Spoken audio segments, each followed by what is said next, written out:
Time to bet on it. It's week 17. Guys, we made it to the end of the regular season, barring anything catastrophic. I would say so far this was a great success. Let's bring in Marco D'Angelo and Gianni the Greek Corrales. I'm Kelly Stewart, as you guys know. All right, well, normally we just jump in right into the Thursday night game, but there is no Thursday game. So we're going to go right into the Sunday night game. Let me pull up the WagerTalk odds screen. Washington at Philadelphia. Open Philly -4, total 41.5. Now it's pretty much 2, even some 1.5s at some of the square shops here in town. 43.5 pretty much is the consensus as far as the total goes. VR, I'm going to start with you. Who would have ever thought this was going to have NFC East implications here? This is pretty wild to me. I honestly don't know what to make of this game. I feel like Washington has the momentum. Washington has the drive here. But insert Jalen Hurts to save Philadelphia's season somehow. This seems like it could be a really good game considering it was scheduled months and months and months ago. Yeah, I agree with you, Kelly. I made a bet on this game, so I'm going to let the watchers know what side I'm on. But real quickly, this is a week you got to be very cautious because lines are going to move significantly. And as results come in, lines will continue to move based on those results. As playoff implications change, as playoff seedings get locked in. So you got to be very cautious. This is one of those weeks where, unlike earlier this season, where this has been unprecedented with betting syndicates waiting until very late. I mean, they wait till very late to place most of their biggest bets because that's when limits are high. But in NFL, limits are already pretty big. They do primarily get out ahead. But with that said, this year was very different with COVID, with players opting out, all kind of situations. They sat back and waited. That didn't happen this week. As you can see from my sheet, 1, 2, 3, 4, 5. We've already placed 7 sides, 4 totals. And the reason is simple. As I said, these lines will move significantly. In fact, some of these moved so much that I couldn't even release to subscribers because the value was gone. And you're going to want to stick around because at the end of this show where we get to talk about maybe a 2021 resolution or a 2020 rant, I'm going to share something with you guys. I think that's one of the most important arguments we need to put to rest. So stick around for that. And this is an example of that. Here's what I bet. I bet the Washington side. Now, I gave it out on the money line because I bet it as an underdog. I bet it at +1.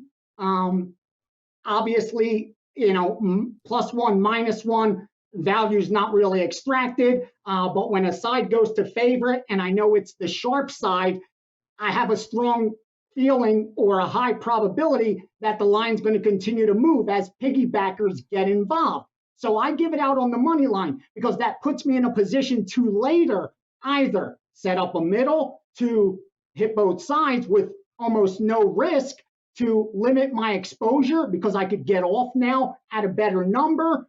So I took Washington, again, on the money line. I gave it out as a 4% play. Whether you want to follow or fade, that's on you. Last week, I think I got crushed. I know I got crushed on the show. Fortunately, I turned a little bit of profit for week 16 overall. But I know my picks on the show did not do well. But I do have Washington. I do have them on the money line. And for me, it's as simple as this.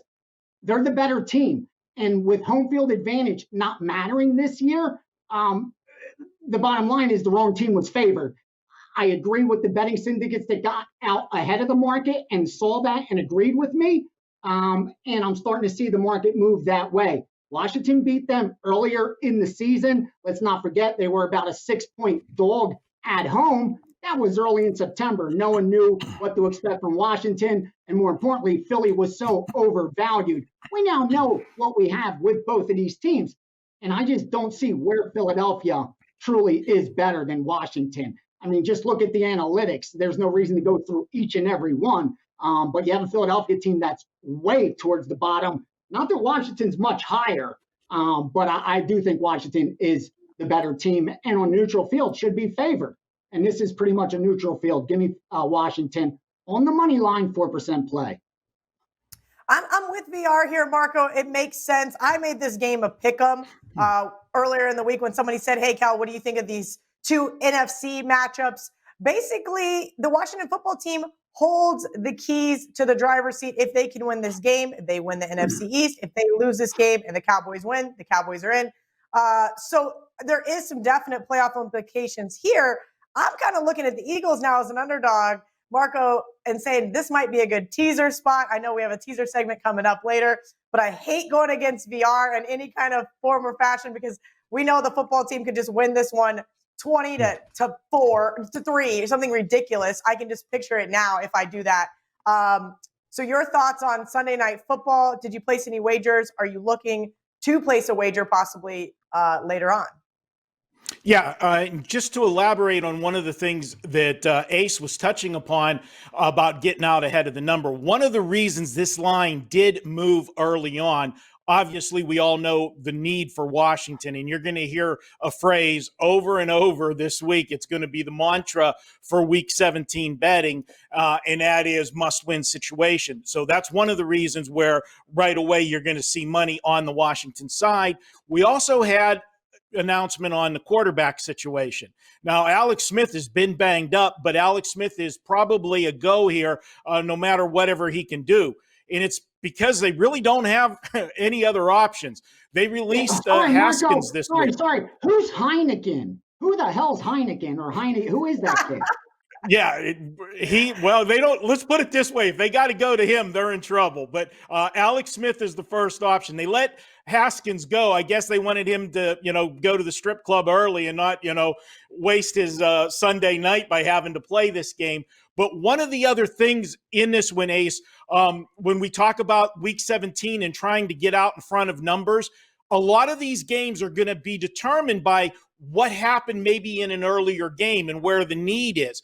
This one doesn't matter because it doesn't matter if Dallas wins or Dallas loses. If Dallas wins, yes, obviously Washington needs to win the game. But Washington still needs to win the game if the Giants win, because the Giants then would end up in a tie with Washington if they would lose. And the Giants somehow beat Washington in both of the regular season meetings. So they would get in then on the tiebreaker.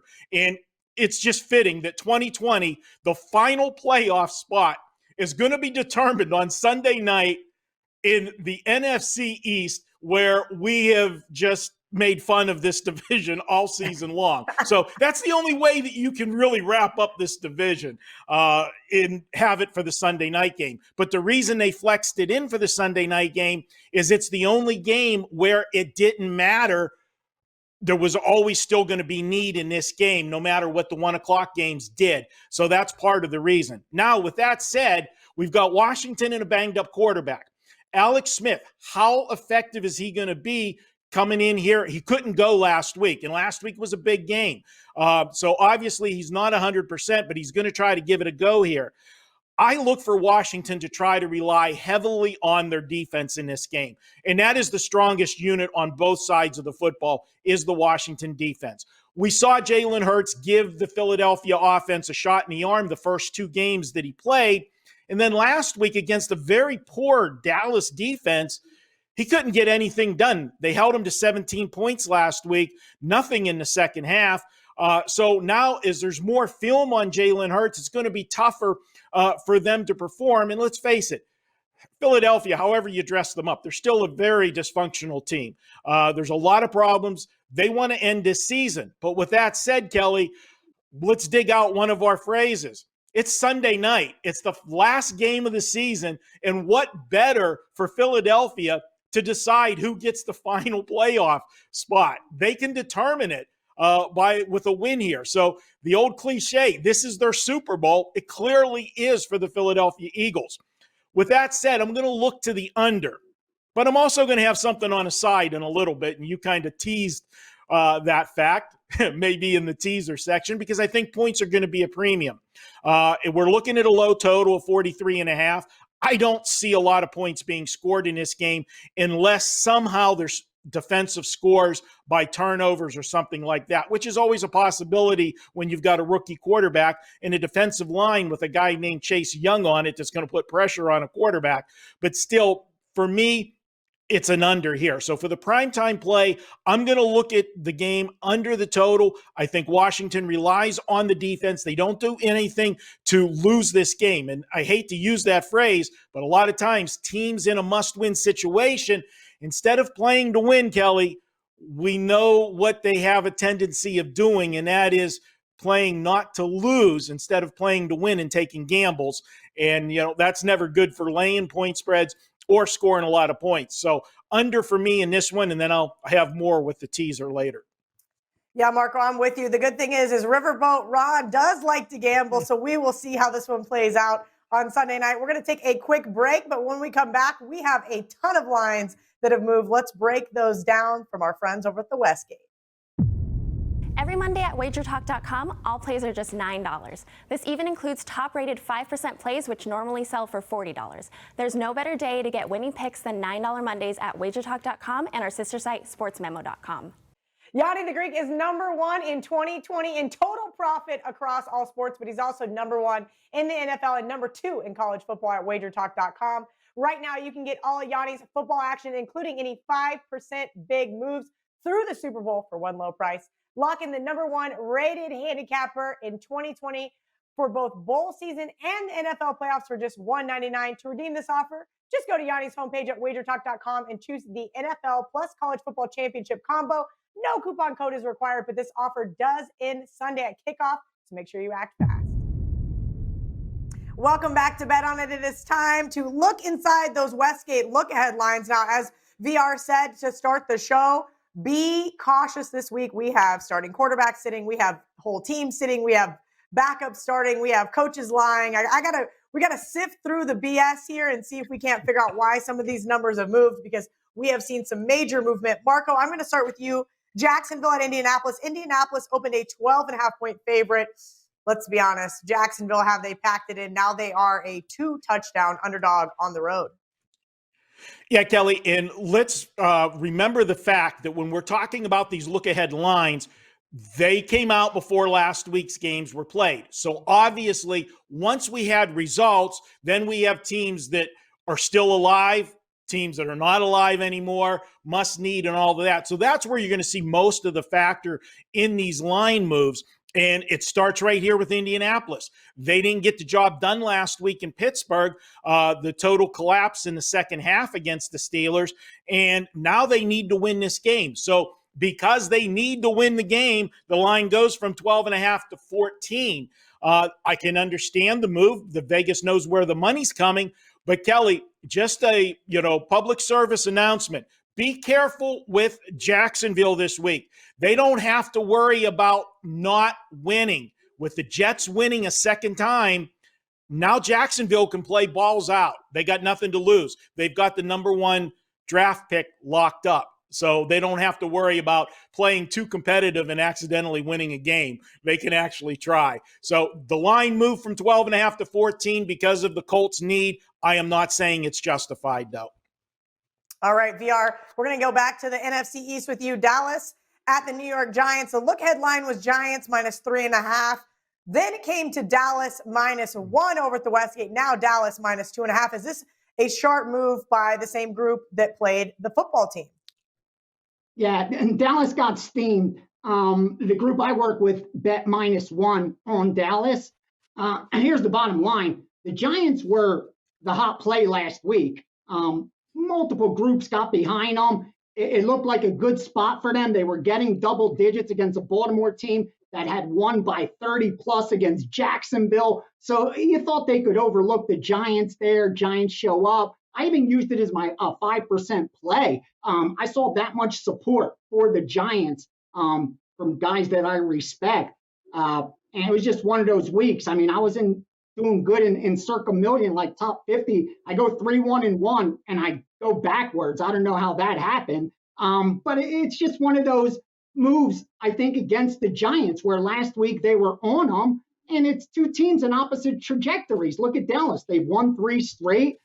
They scored 30 or more in all 3 of those games. And on the flip side, you have the Giants, who have lost 3 straight. They played earlier in the year. Dallas already beat them. Last year, Dallas swept the season series. So it just makes sense. And sharp money got out ahead of the market. this line keeps climbing, I wouldn't be surprised to see them work a middle week, last week of the season. If it hits 3, I could definitely see it, because that's a lot of that maneuvering happens the final week of the NFL, posturing for positions. And then once the playoffs come, you start unloading again on real moves. VR, really quick, I know we wanted to buzz through these, but I did want to ask, because I love these important teaching moments on the show. I have a Dallas plus 450 to win the NFC East ticket. John Murray and I spoke about it on the Kelly and Murray podcast. When Dak Prescott went down, we thought that McCarthy would go out and get a Ryan Fitzpatrick, maybe a Jameis Winston, and this team could somehow revive their season. I don't know how my ticket's alive, but it is somewhat alive. Can you explain to me how I should hedge that to guarantee myself some money for this week? They're playing early, right? Dallas and Giants? Yes. And Washington and Phillies, the late game. Do I just let it ride? I would. At that price, Okay. I think I would, especially since they're a 3-point favorite and they're the sharp side. Like, you have everything in your favor. You know what I mean? Like, if they're not supposed to win this game, if the Giants look like the hot side, like if things were stacked against you, then you look to give up equity and try to lock in a profit. But when you have a bet you made at a great price and now they're favored to do exactly what you thought they were going to do, I don't think it's a bad move to let it go. Okay, appreciate that. Sorry, guys, I always like to take that moment in time when I have Marco and VR to be able to share their knowledge with you guys as well. Marco, do you agree with VR? Should I just let it ride? You let it ride at the 1 o'clock. But if Dallas does win the 1 o'clock game, then it becomes Washington, has to win, which Washington has to win regardless. But if Dallas is the team that wins, you're going to see Washington line go up at night. You'll have the option, Kelly, to either take Philadelphia at a money line for less money and get back plus money, or that line will go through the 3. If Dallas wins, I believe the line will go through 3 at night, and you can bet Philly plus points and maybe and still win both bets. But that's where I would put part of it. Wait till at night. If Dallas is still live going into the 8 o'clock game, then you can maneuver. That's me. I always look to lock in a profit. It's not a monster ticket by any means, but I would like to maybe somehow salvage a little bit of week 17, because we know this is a tough week. Marco, I'm going to go back to you. Pittsburgh at Cleveland. Cleveland opened -4, now -7.5. Because why? Mason Rudolph is the starter for your Pittsburgh Steelers. Yeah, Kelly, I sent that out yesterday morning, the show notes. It's actually up to 10. They've jumped all over it once, the word officially got out that Ben's sitting and it's Mason Rudolph and blah, blah, blah, and probably a lot of other starters for the Steelers. They have nothing to gain in this game. They're locked into their position. No sense getting anybody hurt. So that's why you saw this line just go out of whack. And Cleveland needs to win. There's no question about it. And Cleveland has played well until last week, but they had no players last week. It was a horrible situation for them. Just a little note on Pittsburgh, in case you missed it, that second half comeback by the Steelers last week, people didn't know it at the time. It was leaked out afterwards. The reason the offense woke up in the second half at halftime, it wasn't a stirring speech from Mike Tomlin. It was Ben Roethlisberger being the leader that he is on this team, and went to Tomlin and said, they know the plays before we run them. They know what we're running. He said, let me call the plays at the line of scrimmage. Let me call my own plays, go old school. And Ben called all his own plays the entire second half, and that was the best offensive performance we saw from the Steelers. So just something maybe moving forward that maybe Tomlin will wake up and the offensive coordinator, too predictable for the Steelers. That said, this line is way too high, even with Mason Rudolph in there. If it would have stayed around 7.5, then, Kelly, this would have been a prime example for a teaser. But Vegas went ahead and took it the rest of the distance just to avoid any temptation for anybody teasing the Cleveland Browns this week. And that's why this line is just a runaway on the favorite, the Browns. All right, Tennessee at Houston. Houston opened -4, now -7.5. VR, this Houston team, I took them last week, and let's just be honest, they just seemed so lackluster. It was almost like they didn't care. JJ Watt put out this big presser at the end and was just like, look, if you don't want to be here, don't be here. It was kind of like, is this team, have they just packed it in? What are we missing here? Here's the thing with Houston, and I was worried because I was on the other side of that, on the Cincinnati side, and I was worried about that side. But the reason wasn't a bet on Cincinnati. It was actually a fade on Houston, where I don't think they're a team I ever want to back as a favorite. They're just not a team that, I mean, they can score. They're a team that I want to be getting points with, not really laying points with. Where in this game, you look at Tennessee, they were the hot side last week. I mean, they were the sharp dog, the square dog. I don't know what you call it. I was on the Green Bay side. Luckily, I pushed on the total with the under, but my subscribers, I graded it as a loss because I think it closed 53, 52 and a half even with the snow. Remember, it kept coming down the line. But all the public money was on Tennessee. They're in love with Tennessee because Tennessee was covering games. They had won 3 of 4. They covered 3 of 4. But let's not forget, that was Detroit. It was Jacksonville. The one good game was at Indianapolis where they were underdogs and they won outright. I'll tell you what, this line's moved all the way up through 7.5 now it's sitting. I would not be surprised to see steam come in on Houston because the group I work with, the groups I work with didn't bet the Tennessee side. No one I share information with told me their groups bet the Tennessee side. So I don't know where this move came from, but that to me smells like a setup. Because again, Houston's a team that I don't mind backing as an underdog because they're capable of scoring some points. Just don't lay points, with Houston, who, again, they took Tennessee to overtime last time they played earlier in the season in October. So I don't understand the move, and I won't be surprised to see Houston catch some steam by Sunday. All right, we'll keep an eye out. Maybe Houston can redeem themselves for me.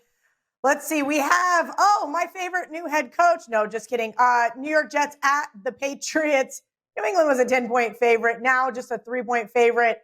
I mean, Marco, I don't even know what to make of this Patriots team. I said that I thought they had packed it in this fourth quarter of that Miami game. Does Belichick even give a shit anymore? I mean, I feel like he's just ready to end the season. The Jets are going to win their last 3 games and just shock the world. Yeah, Kelly, we've got the Jets now. It doesn't matter what the Jets do. They've screwed themselves as far as the draft pick goes. So, yeah, go ahead and finish on a roll. And if you remember last year, the Jets did the same thing, only they started it about 6 weeks sooner. Their big winning streak at the end of the year. So, yeah, the momentum is with the Jets and New England. Yeah, if they were going to show up for a game, it was going to be that Monday night game, national TV audience. They still had a chance to get to 500. Now they got, nothing to play for, 0. Cam Newton has been absolutely pitiful. This is a game that I want no part of New England, even though the line moved as much as it did. This is a team that's a perennial playoff Super Bowl contender year in and year out. Anybody that's worth anything that's still on this roster, they don't give a shit about this game, okay? They're usually playing in the playoffs. They don't know what this is, and there's no reason to play. If you play the game, it's the Jets or pass. But again, all of the value has been sucked out of it down to 3. But this is a team that wants to close the season out for whatever reason on a winning streak. You blew Trevor Lawrence, so might as well go out on a winning note. I guess. I don't see me getting to the window. It just baffles me that the Jets could screw this up. I know. Somehow I think Adam Gase just saved his job too, and that makes it even more comical.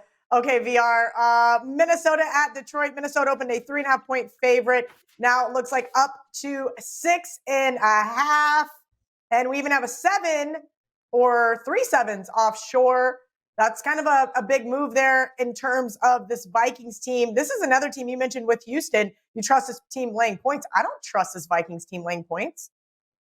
I agree so much with you, Kelly, and that's why I didn't mess with this Minnesota team or this game. In fact, Minnesota was one of the finalists for me that I was going to use with a teaser. And when we get to that segment, I'm going to share a premium teaser that I released to my subscribers. And Minnesota was one of the finalists for that because power rating wise, I do make them a touchdown better than Detroit. So I think the line's warranted. It's where it should be. With that said, though, they're capable of losing this game.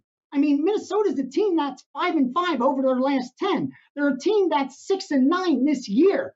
They do lose football games. They're not dominant, is what I'm saying. So I don't think by teasing them, it increases the implied win probability up to 75%, even straight up. I don't think that's the case. I don't think they should be minus 300 on the money line implied win probability straight up on the road at Detroit, taking into account home field don't matter. I still don't agree with that. In fact, I would even say there may be some value on the Detroit side on the money line, a little bit of sprinkle. I wouldn't do it, and I didn't do it.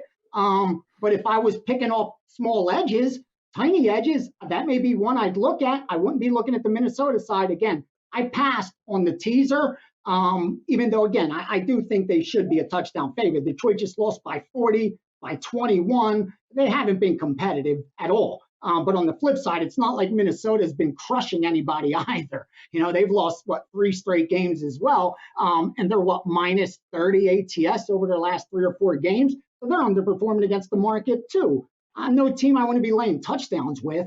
It's a stay away from me.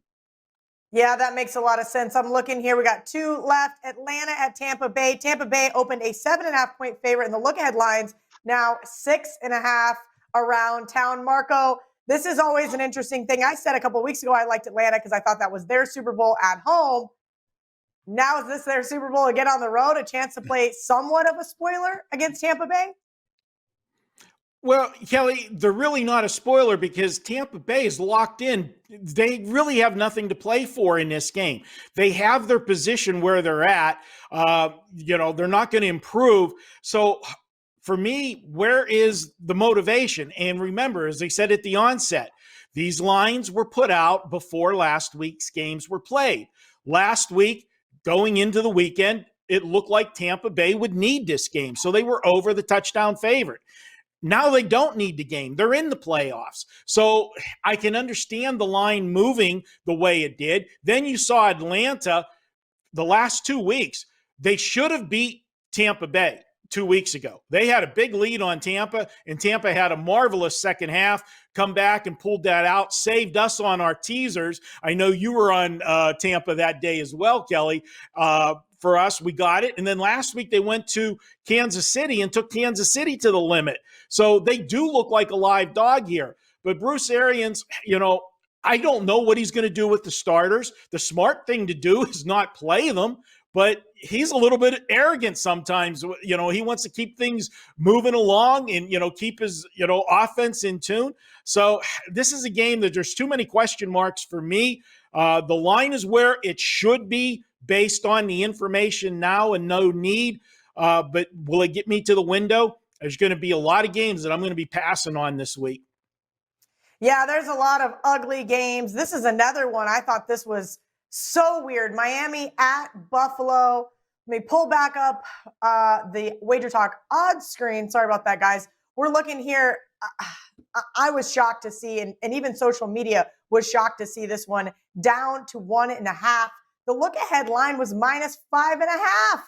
Now we got 2s, we got 1.5s, we even got a 3 offshore. VR, please make sense of this Miami at Buffalo line. Yeah, it's winning you're in for Miami.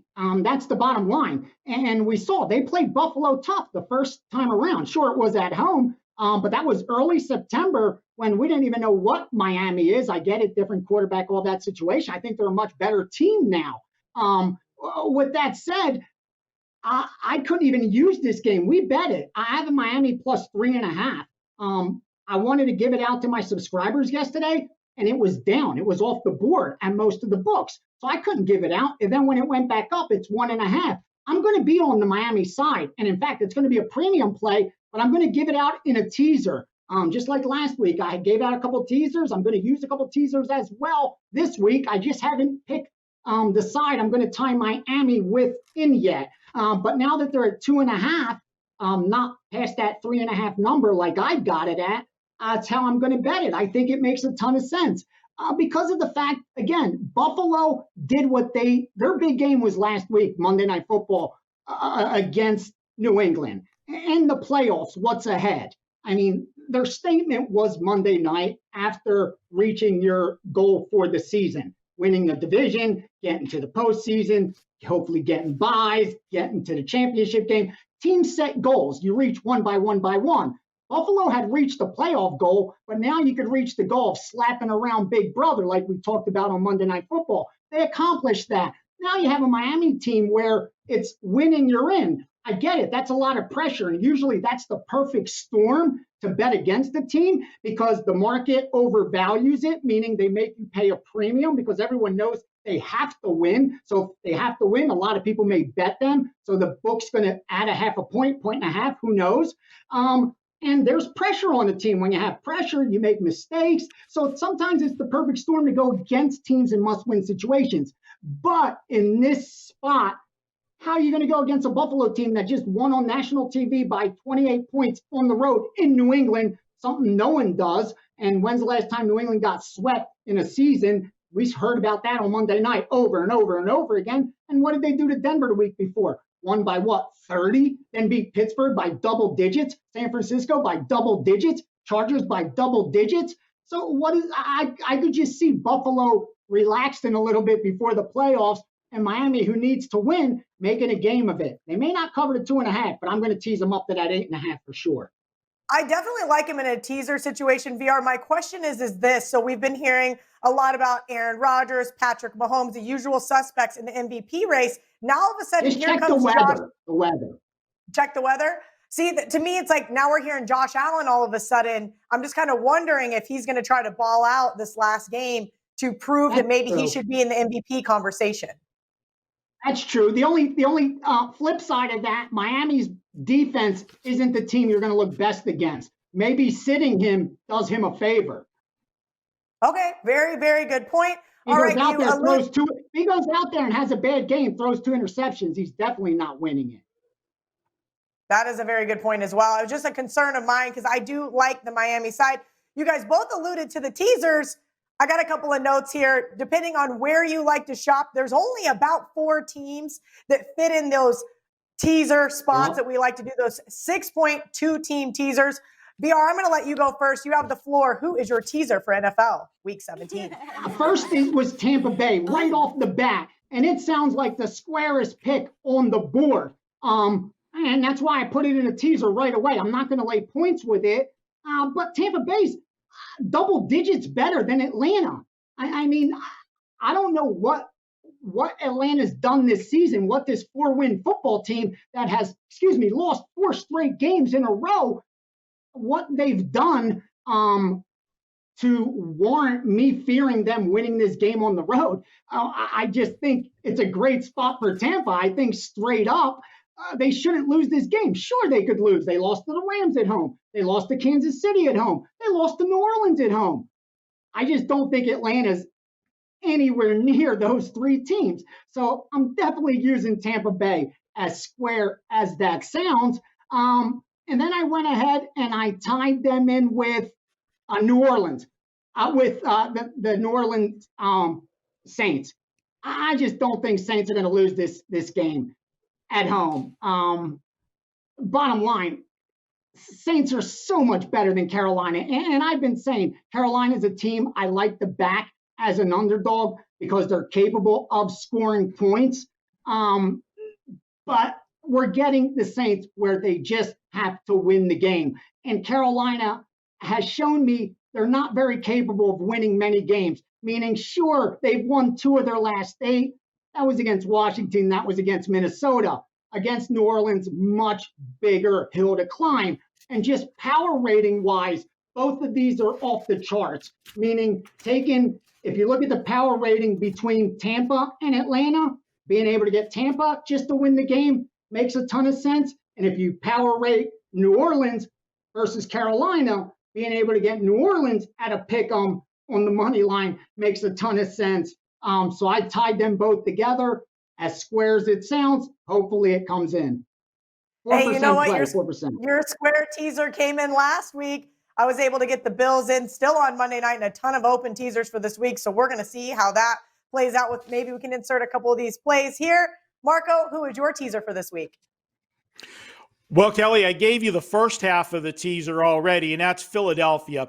We're going to take the value with them with this line moving because of the must-win factor with Washington and take Philadelphia. It's their Super Bowl. We're getting a game where we're getting it over the touchdown. It's the plus EV teaser. We're getting through all the key numbers and all of the key numbers in a low total. We can't emphasize that enough. You got a total of 43.5, meaning points are going to be at a premium in this game. So I get over the touchdown with Philadelphia. That lands me on one side of the teaser. For the other side of the teaser, I'm going non-traditional teaser. And I've done this a few times this year, and every time we've done it, gone to the get it over 10 and 11 with the math nerds would yell at me for doing so. We've gotten the money with those, and this is another one. So you know what? The game has changed. I think 10 and 11 are important numbers. They're not as important as the 3, 4, and 6. But once you get over the touchdown, they become the next most important numbers, 10 and 11 in the NFL. And we're getting over that by taking the San Francisco 49ers. And again, another low total. We got a total of 46 in this game. So now I'm getting double digits in a total for 2020. Anytime you got a total that you're under 47 in the NFL these days, that's a low total for what's going on with scoring this year. Add to the fact we talk about situational handicapper. All right, Seattle, they just had their game of the year last week. And it's a game that, pains me a lot to talk about, and that was against the Rams. But they won the division. They secured their position for the playoffs. Yes, they can win this game, and if things shake out just right with the Saints and with Green Bay, they could move up for home field advantage. But all they have to do is win, Kelly. They don't have to win by a margin, just win. And we've seen Pete Carroll, the second half of the season, the defense has played much better. Couple reasons. One, they got a key addition back. But two, they stopped throwing the football all over the field. They're playing more ball control like we've seen out of Pete Carroll before. When the offense stays on the field longer, the defense stays off the field longer, and that's when they play better. That's going to be the game plan here in this one. So I'll go ahead and take San Francisco. They're playing at their newfound home in Arizona. They should be, rather comfortable there. They've had how many home games there? They just played Arizona there last week, and they're there again this week. Give me them as a home dog. What we saw last week out of them, the way they played Arizona when Arizona had everything in the world to play for, the 49ers haven't quit.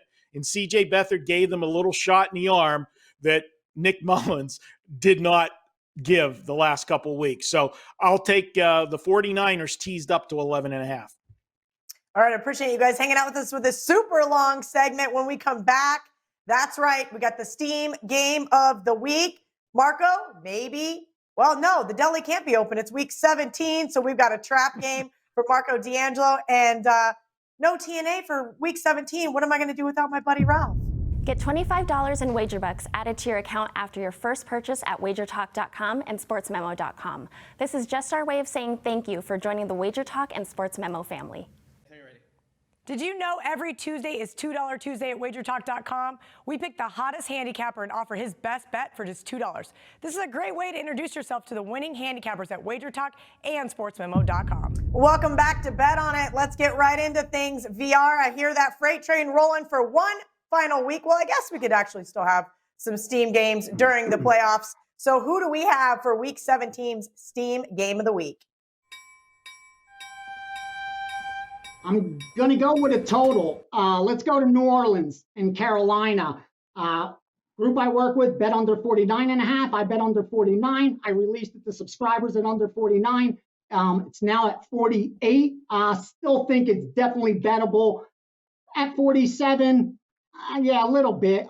Less than that, I don't know if it's plus EV, to be honest with you, because it's kind of been an over series. But I think this game sets up nicely for the under. and I like it. Here's the bottom line. You need two teams to score 4 and over. And even though with this series, what we saw like last year, Carolina scored the first time against this New Orleans defense where they put up 31. Second time, New Orleans just shut them down, held them to 10. We saw Carolina put up 24 earlier this year. I think New Orleans is going to shut them down again. You look at this New Orleans defense, they are 4th in yards per play. They're even better on the road, let up even less. In Carolina, although they're an offense, like I said, that's capable of scoring, that doesn't mean they do it consistently. If they did so, they'd win football games. And that's why I believe only 9 teams score less than Carolina. They're not consistent, and that's their problem. And I think the Saints, coming off back-to-back games where the defense has looked terrible, they've been giving up 32 to Kansas City, then 33 to Minnesota, and I got burned. I had the under last week as a best bet in that game for the show. Are we due chasing it? No, of course not. It just happens to be that's the play that I like. Again, I think this defense shows up. You need 2 teams to score 4 and over. Carolina's offense not consistent. I think Saints get it done. It just in normal Saints fashion, though, not enough to go over to 48. Let's go under for the Steam game of the week. Yeah, VR, I think we are going to see a ton. I'm surprised to see. I know it's sharp money pulling it under, but after last week, I mean, the Saints basically went over by themselves on Christmas. I think we're going to see maybe this one go back up with some public money on Sunday. All right, Marco, obviously, I have to make my own sandwich because the deli is closed because it's week 17. So who is the trap game for this week? Well, Kelly, speaking of sandwiches, I saw that spread you put out the other day at your house with all of the meats and cheeses. My God, that was pretty impressive. Saw that on Facebook, Twitter, somewhere. It was pretty good. Made me hungry. And for me, we're going for the trap game. Well, what's the trap this week? Well, the trap is, are you going to fall into the trap of believing that the Dallas Cowboys are actually a good football team because they've won 3 games in a row? I'm not going to go down that rabbit hole. And, here's why. Yeah, man, they've looked good. 3 straight wins, 30-7, 41-33, and 37-17. Man, they are rolling, finishing out the season strong, have a shot to go to the playoffs. Let's just jump on board and ride them out. Well, let's dig a little bit closer. Those 3 games were against Cincinnati, San Francisco, who's decimated with injuries, and still had the human turnover at quarterback in that game, Nick Mullins. And then last week against Philadelphia. Now, for Philadelphia, it was the 2nd week on the road. Yeah, there was a lot of love for the Eagles and Jalen Hurts and everything. But you know what? They had you had game film now. You had a couple of weeks of game film to prepare for him. And the bottom line, it's not that Dallas has turned things around, that they're playing so well. It's the product of who they've played. And more importantly, during that 3-game winning streak, Kelly, 10 turnovers to just 1 for the Cowboys. Anytime you're a team and you have a 3-game stretch when you're on the right side of a 10-1 turnover margin, yeah, your numbers are going to look phenomenal. And that's what they do. So it's smoke and mirrors with Dallas. And all those points they put up, Cincinnati has a horrible defense. San Francisco, when they're healthy, has a good defense. They haven't been healthy since week 1 or 2 of the season. And then Philadelphia, they haven't stopped anybody all season long. So I'm not impressed with the resurgence of the offense. Now we've got Andy Dalton going on the road, playing the best defense that he's faced in over a month.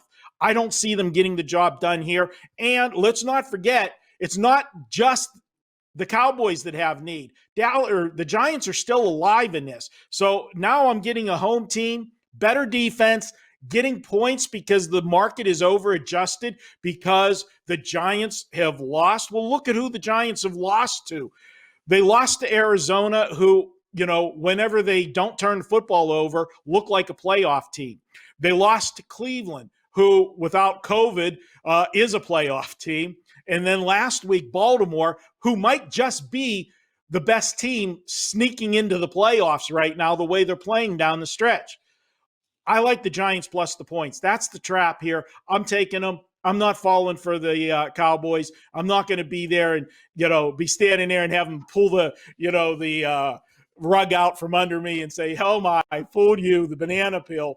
I've seen too much of the Cowboys all year. That's perfect, Marco. I hope that the Giants lose 21-20, 1-point game to make me laugh and to keep my BS NFC East future alive, that I have no business of cashing that ticket. But now I'm a little hopeful. I know you wanted to say a little word about TNA this week. Yeah, I talked with our buddy Stat Daddy Ralph this morning, and the reason we can't have TNA this week is this is a week like no other, Kelly. You've got teams that are playing out the string. You've got teams in must-win situations, and so the easy thing would say, okay, and I did. I asked Ralph. I said, can you run teams that need to win versus teams that don't? Well, the database doesn't work that way. Database needs numbers. We can say, hey, a team that has X number of wins versus a team that has X number, but that doesn't necessarily mean it's a must-win situation. We can't do that in the database. So rather than put out information that might sway somebody with incomplete data, it's better just not to do it this week. But Stat Daddy will be back for the playoffs. I love to hear it. All right, we're going to take a quick commercial break, but when we return, those dogs are barking, even though it's week 17. Let's see if we can't find a little bit of sprinkles.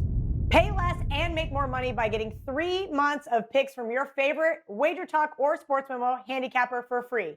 Right now, if you buy a 90-day all-access pass at either site, you get an additional 3 months of access added on for no additional cost. This is going to cover the NFL, the college football bowls, NBA, NHL, MLB through June. Plus, if your handicapper does UFC, soccer, tennis, golf, it's all included. To redeem this offer, just go to your favorite handicappers page at WagerTalk or sportsmemo.com and choose the New Year's resolution promo and lock in 6 months of picks for the cost of 3. Welcome back to Bet On It. All right, it is barking dogs time. Who do our guys think have a shot to win outright this week? This is a crazy week, so I'm curious to see who they came up with. Marco D'Angelo, you have the floor.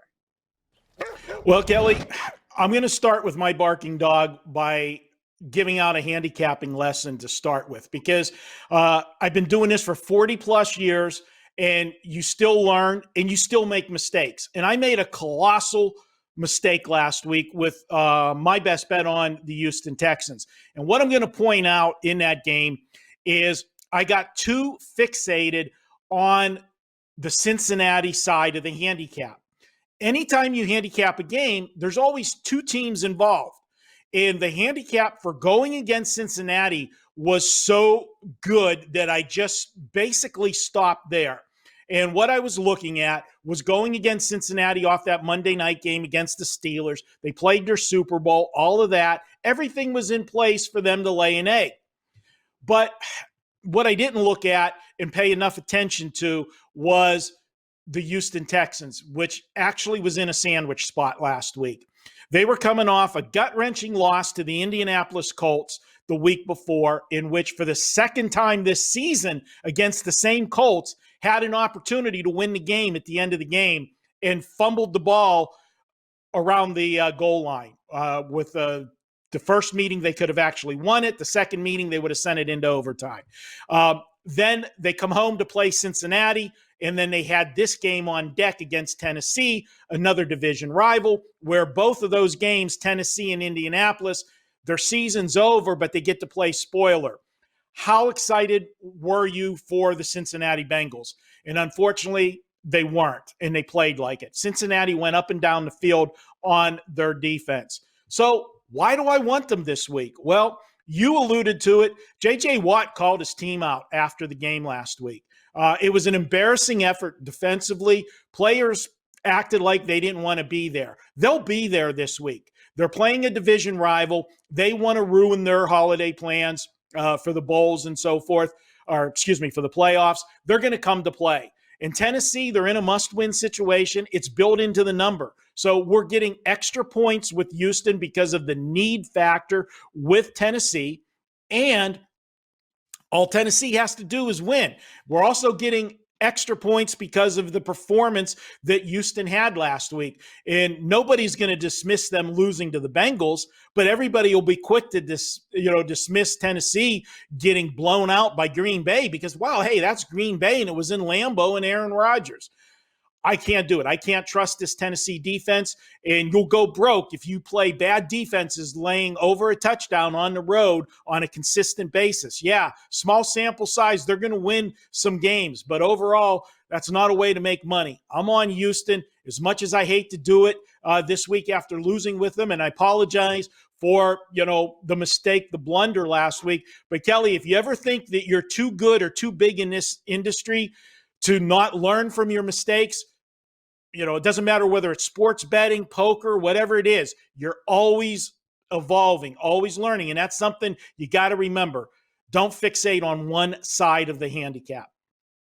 You're right, Marco. No, hey, I was on the same as you. Look, this is just a spot where I thought Houston would really step up and they weren't able to. I do have Houston on my long list this week. Maybe I'll have to give them a little bit more look now that you think that they have a chance to pull this off. And VR said the sharp side was Houston. VR, who is your barking dog for week 17? Yeah, I don't want to waste the viewers' time. We have more important things to get to, like best bets, because I don't have any premium dog. I like the Miami side, Kelly, but on a teaser. And I think the Houston side's going to offer up a little bit of value come Sunday. But I haven't fired on either of those yet. So again, it's an opinion, I wouldn't call it a bet. Okay. All right. Well, that an opinion. We'll get to best bets. Right now, I, per usual, will go first. Again, Marco pointed out a really good point about last week's best bet, and I got to step it up here. Look, it has just been one of those years that has been an absolute, utter roller coaster ride. So time to finish week 17 on a high note, and boy, do I have an ugly one for you guys. Saturday night, I was in the Circa Sportsbook. I had a nice Raiders ticket in my pocket. And when John Gruden kicked that field goal, I said, oh my God, they're going to lose this game. I did have a sprinkle on the money line, which would have been nice. And I said, man, I can't wait to bet against this team next week. The Raiders needed to win that game. They didn't get it done. I know this Denver team is lackluster. I understand that Drew Lock is not their future, but I do think they have something they can build on here. Raiders 1-4 against the spread in their last 5 games. They have just absolutely underachieved all season, and I don't see them going into Denver and pulling off some incredible win here. I think this is going to be close. I think Denver is worth a play at 2.5. I also really, really, really like them in a teaser spot here. So I'm going to go with the Denver Broncos, who showed some grit in the second half last week. Yes, albeit against Anthony Lynn, but I do think that they can get it done here at home. So Denver plus the points, Denver a little sprinkle on the money line, and Denver in a teaser spot here with maybe a couple round robins, Denver, Eagles, Miami, Tampa Bay, New Orleans. I'm gonna put together a lot of teasers for week 17, so keep an eye out for those. Marco D'Angelo, you have the floor. Who is your best bet for week 17? Well, Kelly, I'm going to try to outdo you with an ugly dog here. And it's not so much because this dog is, totally ugly. They're not, because they're fighting for the playoffs, but it's because of who they're playing. Everybody else would love the other side. And I'm going to take the Chicago Bears. And I know everybody's going to say, the Bears' 3-game winning streak, it was against Houston, who can't get out of their own way. It was against Minnesota, another team that can't get out of their own way. And then last week it was against Jacksonville. Well, you know what? You're right. It was 3 garbage teams. But you know what? Not only did they win those games, they won them soundly. And, teams that play garbage teams a lot of times play to the level of the competition. The Bears aren't doing that. What I have seen happen since Mitchell Trubisky returned to the starting lineup is suddenly the Bears got a running game. In the last 4 games, they've rushed for 140, 169, 199, and 128 yards. When you can run the football effectively, you're going to be able to win football games. And we know that if you're going to beat Green Bay, you've got to keep Aaron Rodgers off the field. The Green Bay rush defense is soft. that is the one weakness that this team has. If Chicago can run the football, they can stay on the field. And if they can keep this game a one-possession game, they don't have to abandon the running game, which is what happens so often when teams face Green Bay. They fall behind and have to abandon it. I'm going to look to Chicago to get the job done here. We're getting a team that is the better defense getting points. That's an adage that I preach over and over. And when you make them a home dog and it's a home division dog, that just adds to it, Kelly. And yeah, Chicago has everything to play for. Green Bay can play for home field advantage. So it's not like this is, a mail it in game for Green Bay, but I'm going to go ahead and take the home dog here with Chicago. I think this number is just a little bit too high. And remember, when they did face the first time, it was when Mitchell Trubisky just came back and they were -3 in turnovers in that game. Clean game. I think Chicago stays in this one. I'm with you, Marco. That was on my long list as well. I think a lot of people saw what Green Bay was able to do on Sunday night, and that helped this number tick up just a little too high. All right, VR, you have the floor. Give us your last best bet of the regular season. Yeah, you're really going to hold your breath for this one. I'm going under. I gave out 4% play under. Dallas, New York Giants at 46. We bet it, steamed it. Now 45, still more than enough value. Let's hope it's nice and cold. We don't want to see snow because there's turnovers and there's an overreaction, but we want to see kind of like bad weather for Dallas to have to go up to New York. But here's why. Bottom line is this. Total open too high, still too high for these two teams. And it's based off their October game where they scored 71 and the total was 52. You look the last four times they played, they've gone over by an average of 15 points per game. We know it's the most efficient market, the most efficient betting market there is.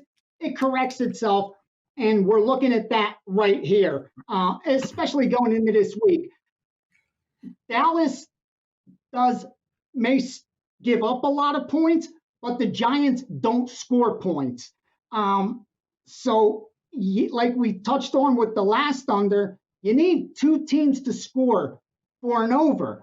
And then you look on the flip side, the Giants are very difficult to score against. One of the top scoring defenses, and especially when you look at Dallas over the last couple of weeks where they put up 30 against Cincinnati, 41 against San Francisco, 37 against Philadelphia. Let's not forget, two of those games were at home. And with the Giants, even though they've lost 3 straight, their defense has played pretty good. I mean, look at the Baltimore game. And when it was all said and done, they ended up giving up 27 against a very good offense.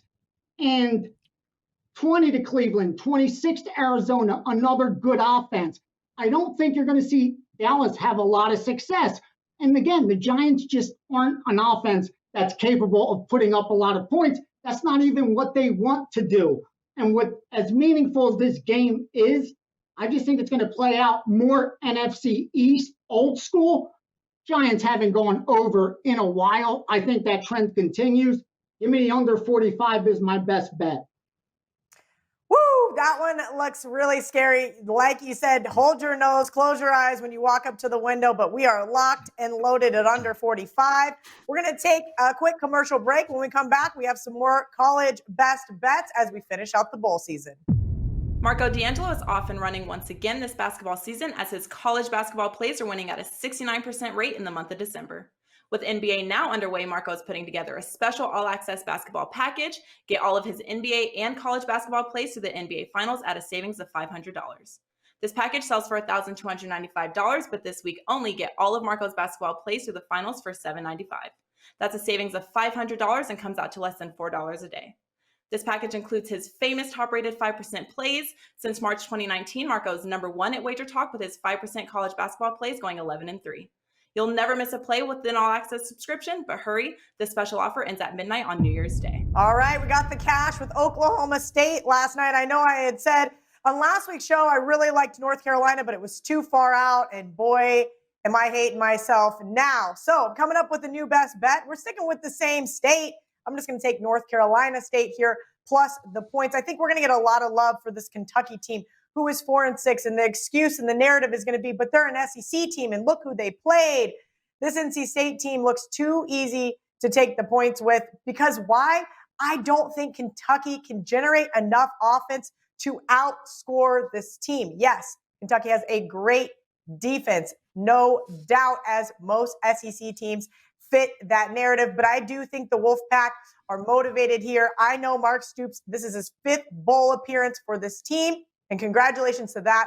But I think the Wolfpack come out here plus 2.5. I got to take the points. All right, VR, who is your best bet for this week in the college bowl games? I'm just going to put the stamp of approval because I gave out a 4% play on it, and I want to give a premium, and that's North Carolina. I'm right there with you, and can't believe it's sitting there at 7.5, Kelly, and that's because Texas A&M, they looked so good in their last couple games, but you know how much I love my underdogs that are capable of putting up points, because they will stay in the game, or at least that back door will remain open for them. And we're talking about number 7th in the country in scoring when it comes to North Carolina. They're going to put up points. Their offense will rack up yards. They average over 550 yards per game. They will get their yards against Texas A&M. I just thought this game just sets up so nicely. I think the books are going to end up needing this side. That's why we're not seeing a huge move. And I like the North Carolina side getting over a touchdown against the overvalued Texas A&M side. They looked good blowing out Tennessee and LSU earlier. But let's not forget, they were double-digit favorites in both those games. Not so much against North Carolina, who even in their losses doesn't get blown out. The only team they played bad against where they lost by 2 scores, Notre Dame. That's it. Other than that, this team, even in their losses, again, plays very tight games. And Notre Dame just held the ball for too long, 35 minutes. They got it done. Nothing you could do there. And they kept in it. I think it was tied at halftime. So I'll take Carolina here plus 7.5. The Kelly, I'll stamp that. I'm on it too. I hope you're right, because I was locked and loaded at plus 6. And then we started hearing about some of the issues. Some of the guys are opting out, things of that nature. So glad to hear that I still have a shot in the dark with my bad number. All right, Marco, who is your best bet for this week in the college football games? Well, Kelly, I'm going to go to one of the big games. I'm going to go to Ohio State and Clemson. And Kelly, this for me is all about value. And I know the public perception is Clemson is just going to roll Ohio State. Ohio State doesn't belong. They look lackluster in the Big Ten championship game against Northwestern. Just throw that game out. Ohio State had a lot of people out of that game with COVID issues. We also had the fact that Justin Fields wasn't 100% with a thumb injury. He's going to have had time for the thumb to heal up. And we're going to look at it. And anybody that's a stat guy or numbers guy, they're going to tell you this line's too high. Most people put their power rankings in this game where Clemson should only be a 4-5 point favorite at most. But because of the public perception of Clemson in the way they dominated Notre Dame, here's a news flash. Notre Dame always gets dominated when they step up in company in the last few years. When has Notre Dame shown up? So don't overreact to Clemson blowing Notre Dame out. Notre Dame did it with smoke and mirrors all season, and they were just outclassed. Ohio State's not going to get outclassed like that. Let's also point out the fact we have a little bit of a revenge factor. I know revenge is the most overused word in sports betting, but there's certain situations. You remember the team that ended your season. You don't forget that. And it was Clemson that ended Ohio State's season last year. In controversial fashion, if you remember, Ohio State jumped out to a lead in that game, and that game changed on a pivotal play that, they went to the review and everything else, and it was a questionable call. It went in Clemson's favor, and so did the rest of the game. I am going to look at Ohio State to get their revenge here. And let's talk about the last one. And really surprises me that a coach as good as Dabo Swinney would do something like this, because you want to talk about motivation. all of the coaches have their coaches poll. All right. They submit their vote for the rankings. He put Ohio State 11th. Okay. Dabo, that's the equivalent of Juju Smith dancing on the other team's logo. Did you see how the hell that worked out? You don't do that, okay? All right? It's just idiotic in my mind for him to do that. Trust me, you know that the coaching staff of Ohio State has put his voters poll up on the bulletin board all week. And that's probably the first thing they talk about and the last thing they talk about when they finish practice. We're the number 11 team in the country. You know what? I'm sorry Ohio State only played 6 games. That's the way it was. They weren't even going to play this year. We should be thankful that we are getting to see them play, and we'll see what happens in the game. But I think Ohio State brings it, and I think this game goes right down to the wire. This is by far the best team Clemson has faced this year, and we'll see what they do when somebody punches them in the face and they're not dominating it, because Ohio State's not going to go softly. Good point, Marco. Love to see it. All the underdogs for these college bowl games. As we wrap up, bet on it week 17. We're going to take our last commercial break. When we come back, it's the recap.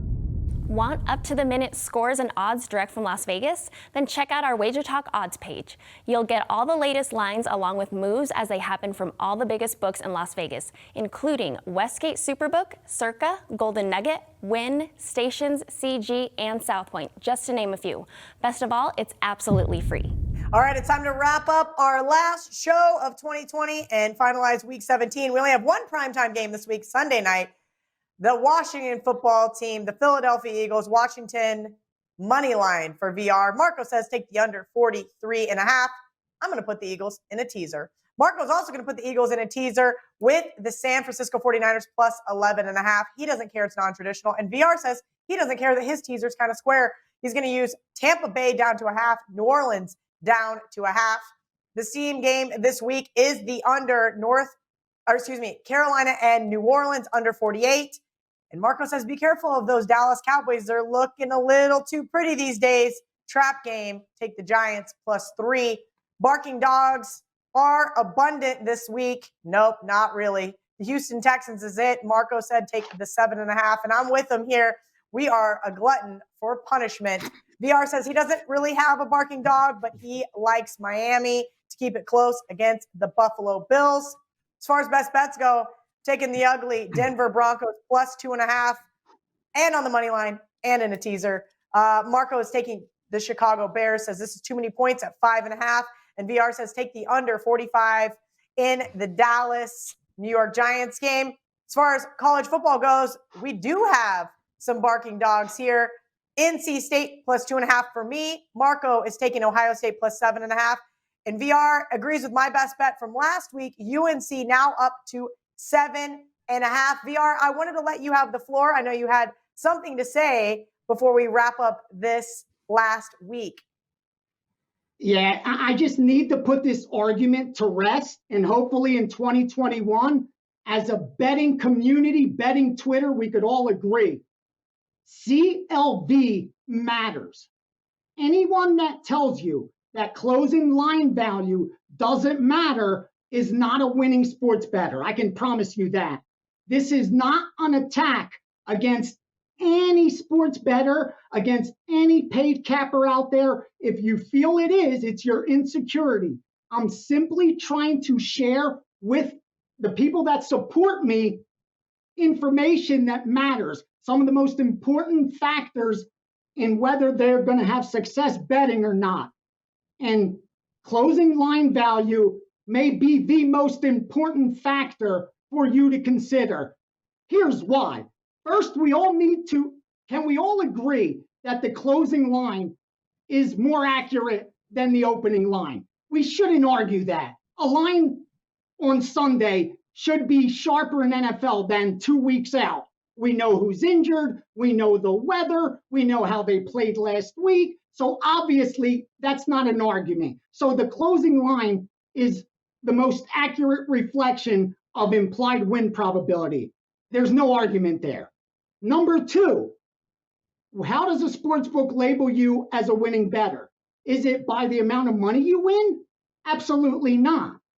It's by your ability to beat the closing line. If you don't believe me, just Google Pinnacle closing line, and you'll see a beautiful article from the sharpest book on the planet who accepts more wise guy money than anyone else. And they tell you, how do we rate our players? By their ability to beat the closing line, how much they beat it by, or how quickly they beat it.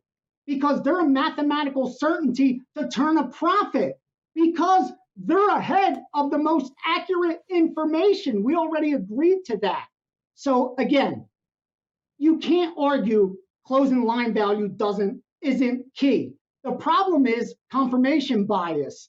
We'll bet a game, it'll move 4 points, they don't win, and it's like, oh, what's it matter that I got 4 points better?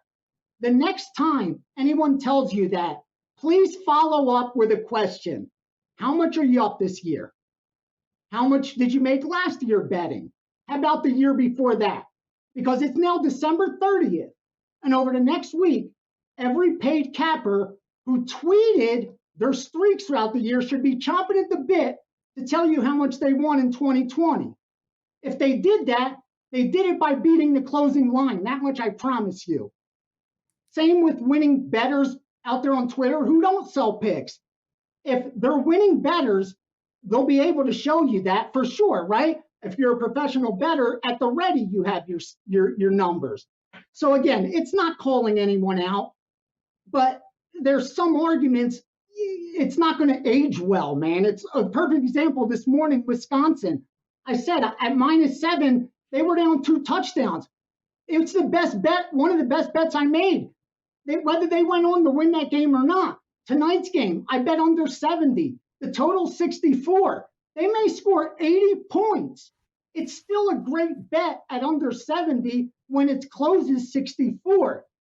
If you can't get past that, being a winning sports bettor is going to be almost impossible for you, because you're going to keep thinking you're going to pick the outcome, and it's just not going to end well for you.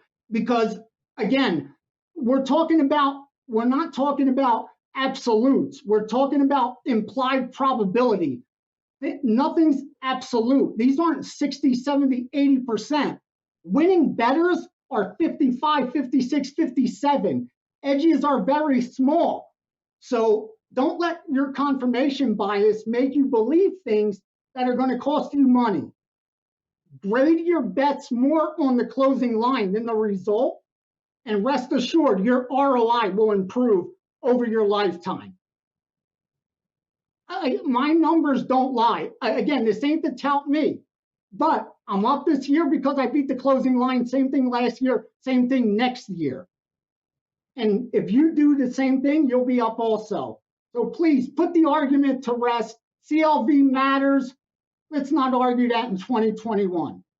Thank you. VR, I appreciate the rant. I think you're absolutely right. And I think part of it is I've kind of made it into a joke for myself, because I felt like I've gotten so many great numbers this year, and then it doesn't matter. It's not against you, I swear to God. I don't even see it. I swear, it's not against anybody at all. Oh, I even say no. I just meant, I feel like I've tried to make light of it a little bit for myself, because there's been so many times that I'm like, all right, I've got a great number in my pocket. Because you're sharp. Because you're sharp and you get early when you see it. Well, then you get things like Oklahoma State last night, where I had a terrible number. I laid 2.5 last week, closed 1, pick them depending on where it was. It landed 3, so it didn't really matter, but I would have not been very happy if the flip side happened to me. Marco, would you like to air any grievances before we close out the 2020 Bet On It season? No, I just want to thank all of our listeners, Kelly. This has been probably the most trying year of sports and just everything in general, with everything we've had to deal with the pandemic. You guys that tune in every week and, follow the show, you jump into YouTube with comments, Twitter, everything. We appreciate everything you guys do for us. We appreciate you taking time to hang out with us twice a week, Mondays and Wednesdays. I know if we're a half hour late getting the show up, Twitter's going crazy. You guys, where's my fix? We want to watch it. And that really makes us feel good. We appreciate that. 2020's been bad. Let's face it. I can't wait to see it end. But you know what? There's only a couple days left of it. Don't be stupid. I know we all want to go out and blow off a lot of steam and stuff. Let's get through this. Be safe.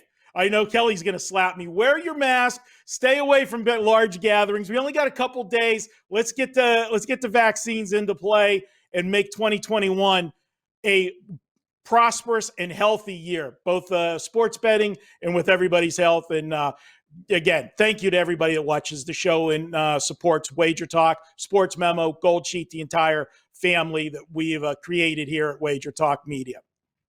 Amen. Yes, thank you to Marco. Thank you to VR Can for we making get a us pen better. click? What's that? Can we get a pen click?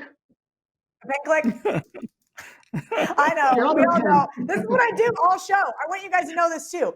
They are making me a better every single week as well. I take 2 or 3 pages of notes every single show. I think it's important. You guys should take notes at home as well. So thank you to VR. Thank you to Marco. And thank you to everybody that tunes into us. We'll see you next year. Until then, let's bet on it.